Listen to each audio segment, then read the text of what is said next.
that this is by design, that this is... It could be.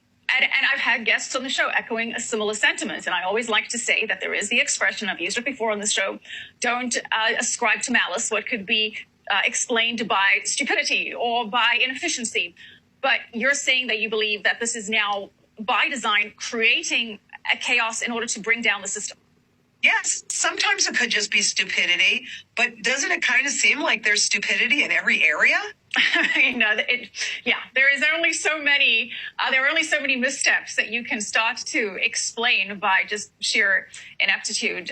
And again, going even back to some of the moves on the geopolitical stage, which I want to get to as well, which kind of also tend to make people question the value of the dollar, which is ultimately backed by the full faith of the U.S. government, and people losing faith in the U.S. government on the global stage also seems to be a big problem, as we touched on before. So I have no doubt but that a pivot will come, but that pivot isn't going to save anything.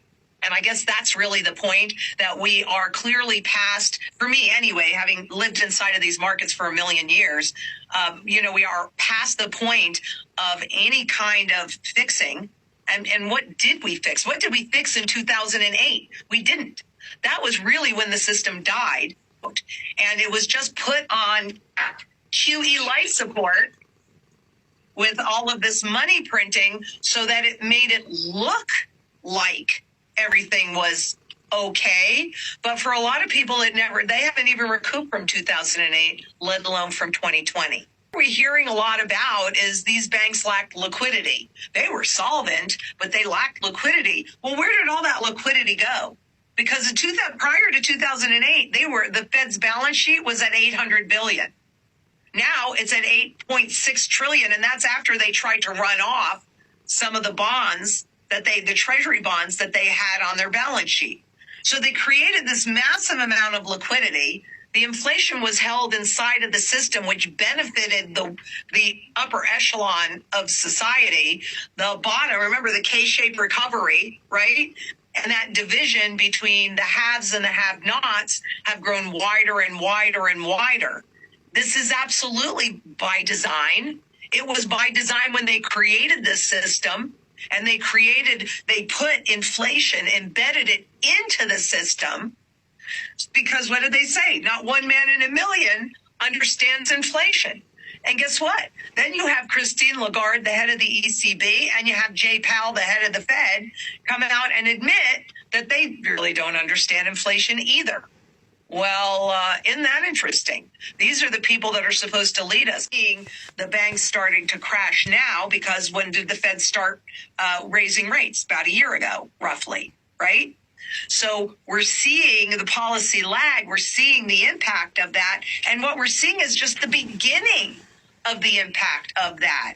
Will they raise rates more? Maybe, when they turn around and choose who are the winners and who are the losers, like they did in 2008, like they did with Signature and SVB Bank, and even in 2020, when they did all that stimulus, it was so that the public could keep spending. Right? They didn't really, the public didn't get nearly what the corporations and the businesses and the banks got, the large ones. By design, 100%. And that was the beginning. 1913 was the beginning, and this is the end. When you say the end, I've had guests on the show, like Edward Dowd. He's saying he thinks by 2025, he thinks it could happen as soon as by 2025 that we'll have the banking system break down into 6 national banks here in the U.S. What do you think? I think that's highly probable, and I don't think we're done with crises for 2023. And I think that we need a big enough crisis so that people will agree to this next iteration, the CBDCs, because they've told us how they're going to sell it to us. And they're going to say that this will eliminate inflation. Right. It'll usher in massive deflation because they intend to go to negative rates. And that's how they're going to control you. But it also takes the world into a full surveillance economy that can be controlled directly by the central bank if all of your wealth is held inside of the system. They're going to say jump, and you're going to have to say how high. And of course, I like to remind our viewers that a central bank digital currency is, of course, a form of fiat issued by central governments that is programmable. So governments can decide which transactions can and can't be made. And governments will also be able to monitor every single transaction made, because the concept of CBDC is still seemingly fresh to many people.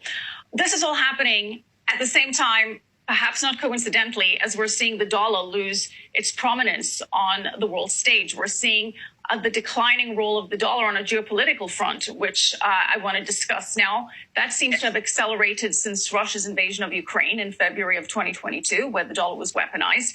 As I mentioned earlier, the BRICS, the Brazil, Russia, India, China, South Africa, they're meeting in August to discuss the introduction of a new reserve asset. China's already emerged as a major player in the system. Just last week, as we mentioned, President Xi Jinping and President Vladimir Putin met in Moscow, and they agreed to significantly increase settlement of trade using the Chinese yuan. And they basically said they want to see changes that we haven't seen in 100 years. I want to play you a quick clip from that meeting and get your thoughts.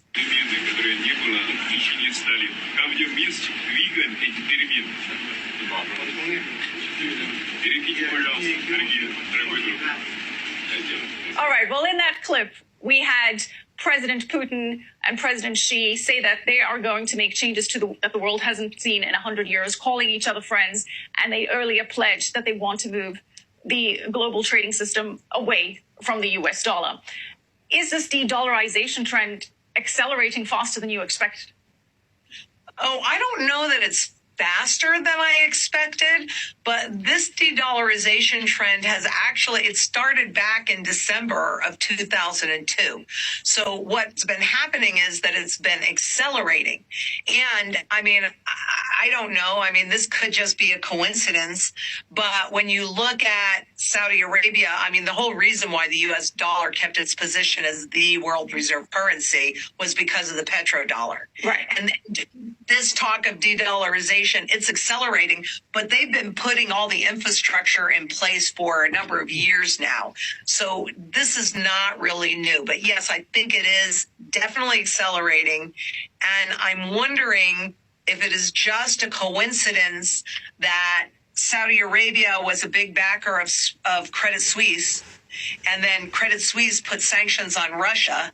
And then all of a sudden, Saudi Arabia wasn't going to come up with more money to save Credit Suisse. So how much did they lose by, being, what was it, the largest or second largest shareholder? I mean, and Switzerland is more aligned with the U.S. So, I mean, is that a coincidence? Well, the Saudis would say and did say that they didn't want to inject more money into Credit Suisse because that would have pushed them past the 10%, which was the regulatory hurdle that they didn't want to go over, of whatever the legalities are implied when you're more than 10%.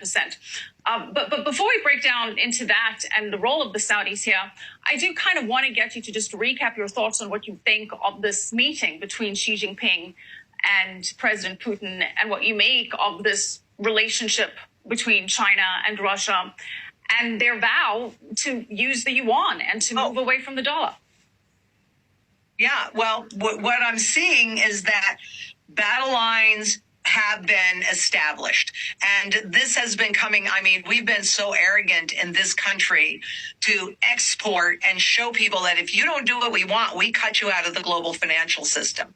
So this is not a surprise to me, because this discussion and building out that infrastructure to be able to accommodate complete de-dollarization, even over at the IMF with their substitution fund, they already set up the de-dollarization position on a global basis. Particularly, the IMF is part of this. And that is every Treasury Secretary and every central bank chief, almost, not 100%, but pretty close to 100%.